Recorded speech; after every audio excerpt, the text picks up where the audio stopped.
Hello, minions! You know, it's hard being a supervillain sometimes. You do your best to conquer the world and still have time to run a YouTube channel. But sometimes that time you have just isn't enough to do all the creative ideas you have. Like, I don't know, what am I going to do now that I've stolen Cambodia? Or how will I find the time to sit down and rank every single Marvel Cinematic Universe villain, even if it means having to watch the Eternals? Oh, good God, I do not want to watch the Eternals. Perhaps more than that, though. Coming with the territory, there is one thing every supervillain fears, and that is the forces of justice. Sometimes, believe it or not, they can be clever, and even, perish the thought, more clever than a supervillain. Not me, of course, I'm the smartest person in any room I step into. But if I do end up captured by those meddlesome do-gooders, I risk getting sent to some very dark places. Places like the Justice Zone! Luckily, however, I am a clever supervillain, and I have some foreknowledge, and watching some idiots try to conquer the Justice Zone, while absolutely not comprehending how it works, has given me the proof and faith I need that justice is an absolute joke to supervillains. This is a long and awkward transition into me reading today's story about, well, you guessed it, The Justice Zone, by user Jonic17. I thought I'd post this here, as I thought it would be a fun story to tell. I had a group of 3 players, Rogue, Barbarian, and Wizard, and they went crazy.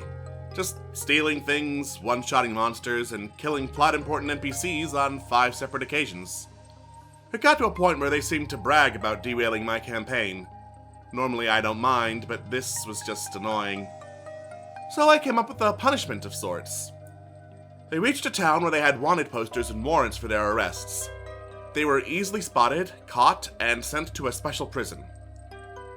On introduction, they were greeted by a former prisoner, now warden of the prison, and he told them that many years ago, crime was a huge problem for the town, before 6 mages used all their power on 6 different components to create what was later called the Justice Zone, thanks Red Dwarf, and buried each component 15 feet down around the prison. He goes on to explain what the Justice Zone does. The Justice Zone is a simple concept of system. Should any of you break the rules of the prison, or commit a crime within it, the consequences of the crime will rebound to the person committing the crime. Immediately after hearing this, the rogue proves they weren't listening and attempts to kill the warden. I'll sneak up and slit the warden's neck. Are you really sure you want to do that? Yeah, the quickest way out of here is to kill the warden, so I cut his throat. Okay, roll to hit. He nat 20 and calculated the damage, and I replied with this. As you drag your blade across the throat of the warden, you notice that he doesn't struggle and just lets it happen. Then a warm, wet feeling starts to crawl down your neck and you collapse, having cut your own throat. The rogue was livid. What the fuck? I said I cut his throat! His throat! Yeah, that makes no sense to why that would happen. Yes, you did. You committed a crime, so the thing he just explained, where the consequences rebound to you, happened. I can't just kill him and escape. How is that fair? Yeah, we can't even fight in here. What's the fucking point? I ignore any further outbursts and carried on with the game. Over and over, they never learned. Over and over, they would get humbled and shout at me for being unfair and BS. The wizard tried to make a distraction by setting his sheets on fire and ended up lighting himself on fire. The barbarian tried to start a riot and basically punched himself out. The rogue tried to lockpick his cell, only to unlock the neighboring cell, to which the inmate informed the guard.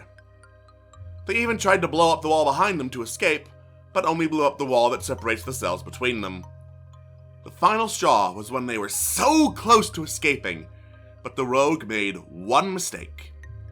The rogue managed to steal some keys from a guard, to which I tell him to roll a d12. He rolled a 1, and I tell him his pockets feel weirdly lighter than they did before. He managed to stealthily sneak out on him and his friends. They get to one last door. One final door that needs the warden's key. Ah, this'll be easy. I used my thieves' tools to pick the lock and I cut him off. You reach to grab your lockpicks from your thieves' tools, but they vanished. You swear you had them right there on you, but they're just gone, as if they were stolen from you. Dude, that's bullshit! You can't just take me lockpicks, why'd you do that? You stole the keys from the guard. By doing that, you committed the crime of theft, and so something of yours went missing. Rogue sputtered excuses on how I'm picking on all of them, and demanding I give back his picks. When I refuse, he lets out a frustrated, "Ugh," and left the call. It wasn't long before the wizard and the barbarian left with him. They sent a scathing email about me being a terrible DM, and they thought the Justice Zone was BS. I still use it to this day, and most of my other players love this idea and setting. Too long didn't read? I punished a bunch of murder hobos by forcing them to face consequences.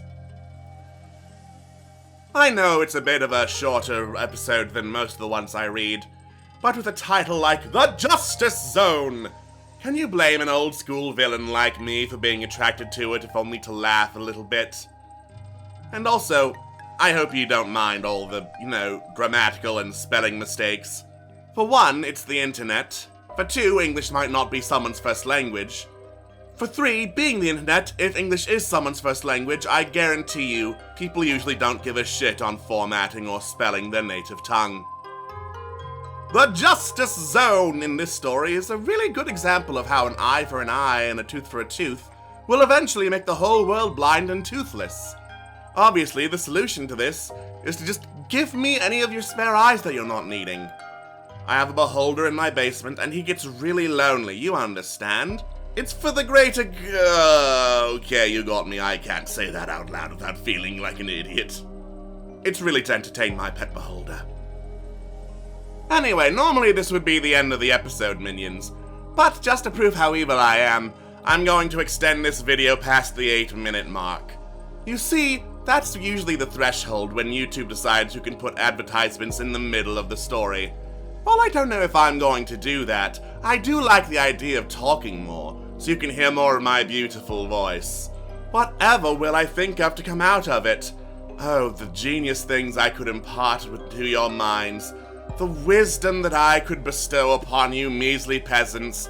But I don't think I'm going to do any of that, as my timer tells me it's getting closer to 8 minutes. So instead, I'm going to leave you with my usual goodbye, and my wish for you to do more evil, but the smart way, and especially the fun way. Toodles! A goodbye.